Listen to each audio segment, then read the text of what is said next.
December Avenue handa na ang bagong kanta para sa sequel ng Kath Den movie.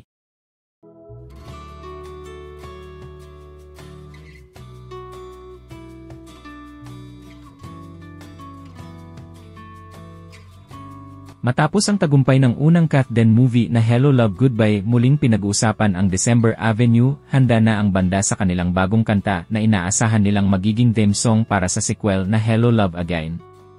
Sa unang pelikula, ang mga kantang Kung Di Rin Lang Ikaw at Sa Ngalan ng Pag-ibig ay hindi lamang nagbigay ng emosyonal na lalim sa pelikula, kundi naging paborito rin ng maraming tagahanga. Dahil dito, maraming umaasa na ang December Avenue pa rin ang kakanta para sa bagong Kath Den movie.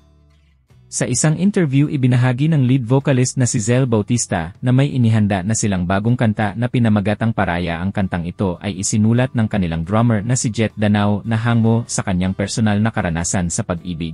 Bagamat hindi pa sila nakikipag-usap sa Star Cinema, handa silang ialok ang kantang ito bilang theme song ng pelikula.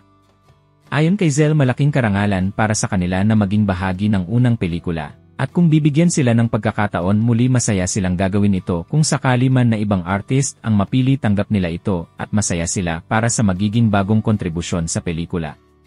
Sa ngayon, habang hinihintay pa ang pinal na desisyon, patuloy ang December Avenue sa paggawa ng musika at pagbibigay inspirasyon sa kanilang mga tagahanga. Handa silang ibahagi ang kanilang bagong kanta at umaasa na maging bahagi muli ng isang napaka-importanteng proyekto sa pelikula.